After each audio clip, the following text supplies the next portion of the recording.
Capítulo 20. Jason miró al mundo a través de los agujeros de los ojos de la máscara. Era un día gris y ventoso, con el sabor del hielo en el aire. Las nubes y la niebla amenazaban con nevar en cualquier momento.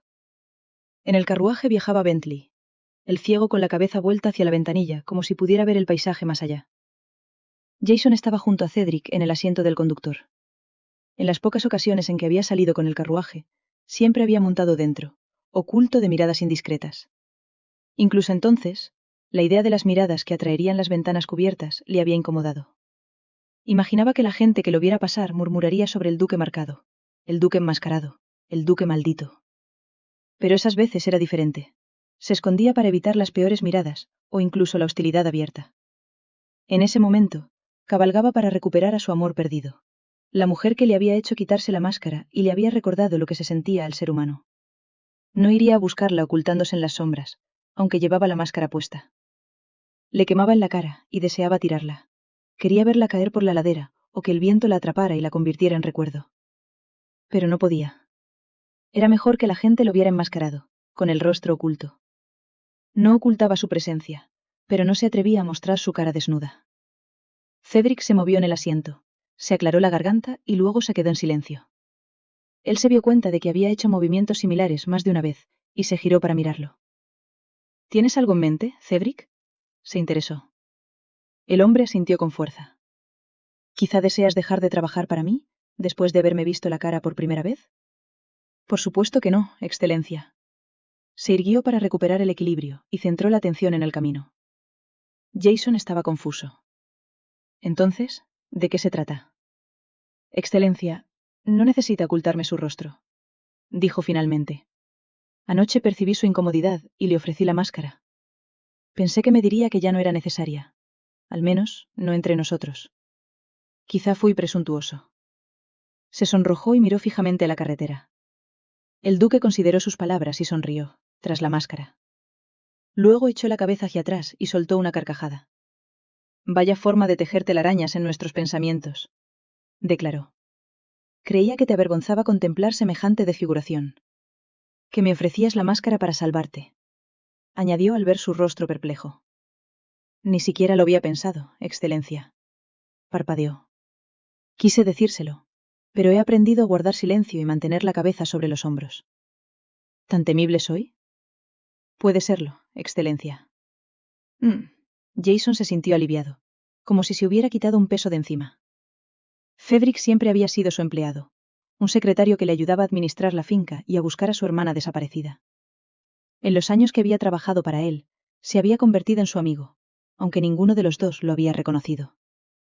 Si me permite decirlo, Excelencia, he llegado a verlo como, bueno, como un tío. No diré padre, ya que sería un insulto para el mío.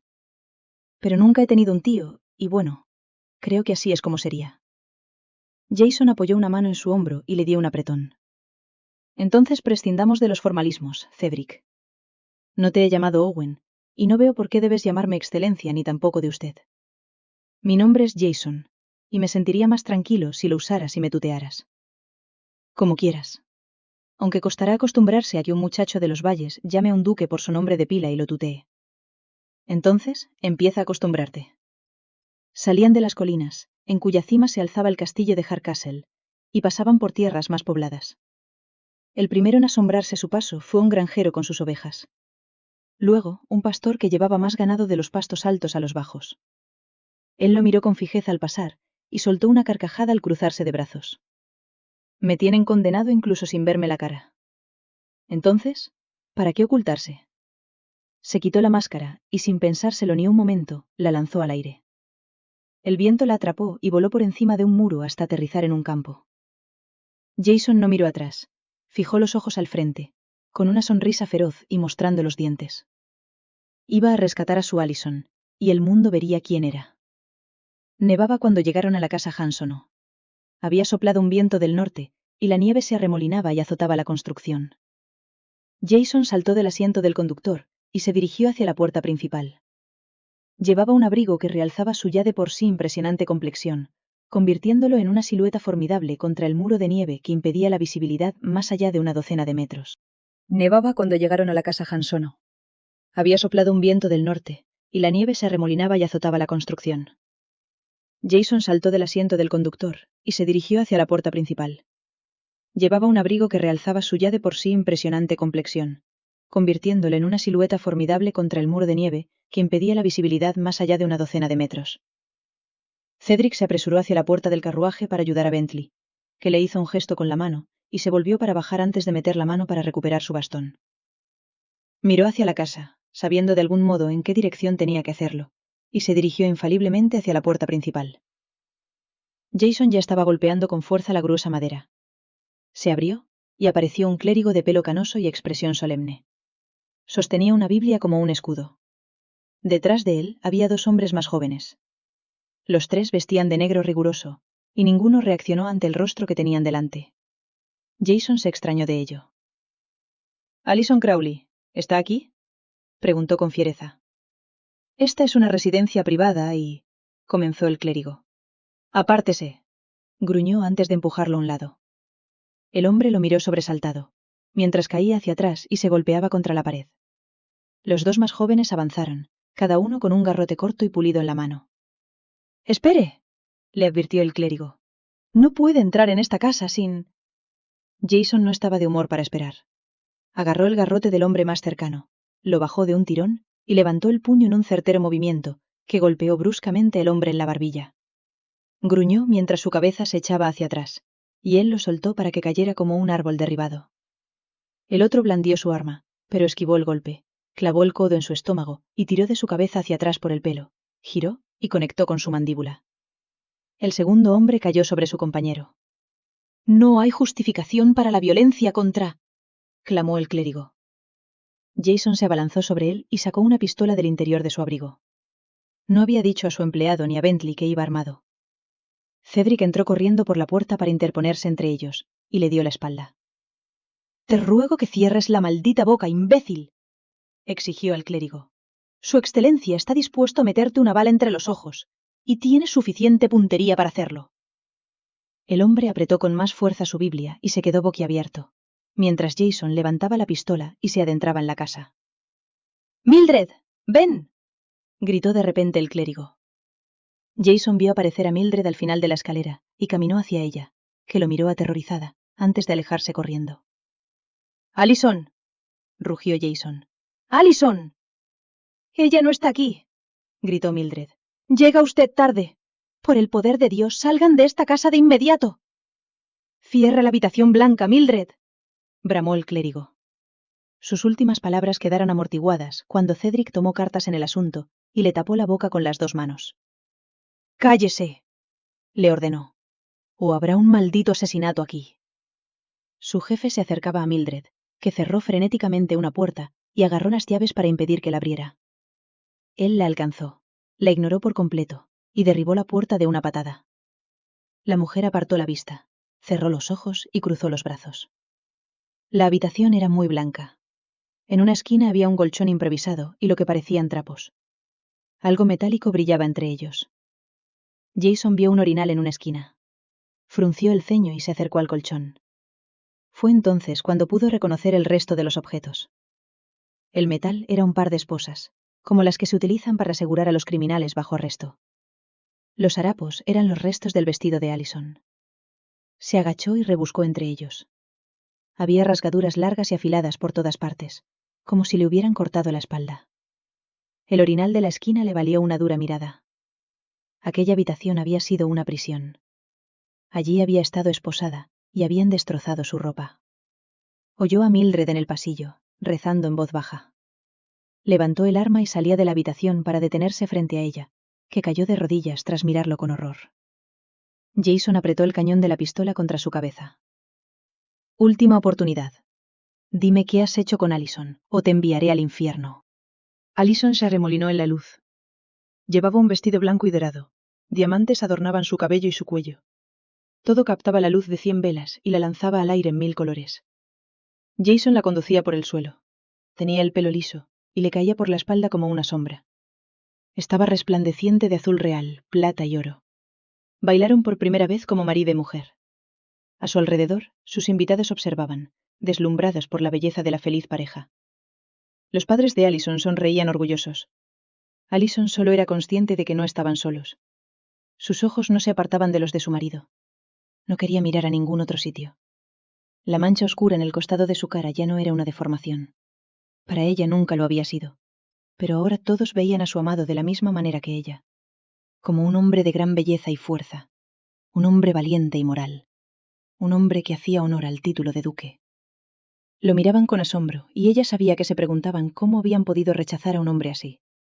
Entonces, las luces se atenuaron. Los invitados se perdieron en las sombras. Ella se alejó de Jason y frunció el ceño. No, esto no está bien, dijo en un susurro.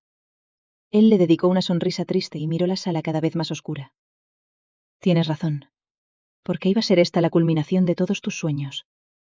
Allison se sintió desorientada. Sabía que estaba soñando, pero se suponía que era consciente de los sueños cuando estaba en ellos. ¿Qué me haría feliz?, preguntó lastimeramente. Te lo enseñaré. La habitación desapareció, y se vio cabalgando junto a él por un páramo solitario. La nieve crujía bajo los cascos de sus caballos, y los perros los perseguían con la cola en alto y dando ladridos de alegría, mientras corrían por las colinas. Allison se echó a reír cuando el aire helado golpeaba su cara. Llevaba un sencillo vestido de montar de lino y algodón, cálido y resistente. Jason llevaba su ropa de caza, más duradera que elegante. Ambos tenían salpicaduras de barro que les llegaban hasta las botas. Allison sintió que algo húmedo le daba en la mejilla, y soltó una carcajada, gritando el viento que se abalanzaba sobre ellos. Echaron a correr el uno junto al otro, dejando que sus caballos se igualaran. Ante ellos había una estructura baja de piedra, enclavada en un pliegue de las colinas. El humo salía de una tosca chimenea que emergía de un tejado de paja. Las paredes de piedra estaban cubiertas de musgo. Cuando llegaron, él saltó de la silla y levantó a Allison. Sus pies no llegaron a tocar el suelo. La cogió en brazos y la llevó al interior. En la cabaña de piedra había una sola habitación grande. Un gran fuego crepitaba en la chimenea de piedra, frente a un montón de gruesas mantas. Jason cerró la puerta de una patada y se arrodilló ante el fuego. Acostó a Allison con suavidad, como si fuera de porcelana antigua. Ella sonrió satisfecha mientras se recostaba, con un brazo por encima de la cabeza y el otro apoyado en el vientre. Jason se desnudó lentamente, de pie ante ella. Con cada prenda que se quitaba, su sonrisa y el color de sus mejillas se acentuaban. Sus ojos recorrieron un físico esculpido. Tenía el pecho abultado y el vientre plano y estriado de músculos. Sus brazos estaban igualmente repletos de músculos. Quería tocarlo, pero también quería quedarse donde él la había dejado, esperando a que la tocara. Se lamió los labios, sintiendo el pulso en la garganta. Empezó a arrodillarse, pero ella se incorporó de golpe. ¡No!, gritó, y luego en un tono más suave. Quédate ahí un momento. Frunció el ceño, desconcertado, y permaneció de pie. Allison se arrodilló y se colocó frente a él. Lo miró a los ojos y comenzó a aflojar las cintas de sus pantalones, tirando lentamente. Su propio cuerpo ayudó, una vez desabrochadas las ataduras, empujando contra la tela. Lo miró a los ojos, consciente de que se había sonrojado por su propia osadía. Tiró de los pantalones, y mientras su deseo, impulso y coraje estaban en su punto álgido, se inclinó hacia adelante y lo besó. Él gimió de placer, y eso fue suficiente estímulo para profundizar su beso. Los minutos siguientes transcurrieron en una bruma de sensaciones. La excitación de Allison aumentaba por el placer que sabía que le estaba proporcionando. Se convirtió en una demanda insoportable de liberación, lo que hizo que ella se moviera más rápido, lo que a su vez provocó gemidos más fuertes por parte de él. Sin previo aviso, la empujó de nuevo sobre las mantas y le subía las faldas para alcanzarla por debajo. La tela se rasgó con la prisa, y Allison jadeó. Cuando estuvo expuesta a él, lo agarró, deseando la unión que había experimentado a su lado una vez. Jason le apartó las manos con suavidad, pero con firmeza, sujetándoselas mientras se inclinaba para besarle las piernas. Sus labios eran como fuego contra la cara interna de su muslo, trazando un camino hacia arriba y haciéndola chillar y chillar de placer, retorciéndose en su agarre. Cuando llegó arriba, ella gimió, levantando las caderas y tratando de soltar las manos de su agarre. Pero él la sujetaba con fuerza y firmeza, impotente mientras la complacía. Olas de deseo la desgarraban y la hacían convulsionar. Un fuego líquido se extendía por sus venas, emanando del núcleo de su feminidad, haciéndola gritar su nombre y proclamar su amor con todas sus fuerzas. Entonces, él se colocó encima, y rasgó su ropa para dejar al descubierto su desnudez. Ella jadeó de anticipación. Entre una respiración y la siguiente, sintió la presión de su cuerpo contra el suyo, y volvió a gritar su nombre. Jason sonrió al ver el placer agonizante en su rostro. A la luz del fuego, sus cuerpos se entrelazaban, y el sudor brillaba en su piel. Él había acertado. Allison ya no quería salones de baile ni la aprobación de la gente.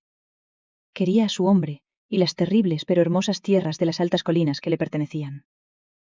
El sueño terminó con la cruel bofetada de agua helada. Allison se despertó con un grito ahogado y levantó la cabeza. La única parte de ella que podía mover. Una mujer de rostro adusto, con un vestido gris de lana áspera, estaba de pie junto a la cama sosteniendo un cubo vacío. Intentó moverse, pero se dio cuenta de que estaba atada a la cama. Intentó hablar, pero se encontró con la boca amordazada. «Es hora de que te despiertes, pecadora», dijo la mujer en tono frío. «Vas a arrepentirte de tus pecados». El sueño se aferraba a los bordes de la conciencia de Allison, un recuerdo de placer y satisfacción. Se agitó en sus ataduras e intentó gritar, pero no pudo. Entonces recordó. La habían llevado a alguna parte, a una secta de lunáticos, y la creían tocada por el diablo.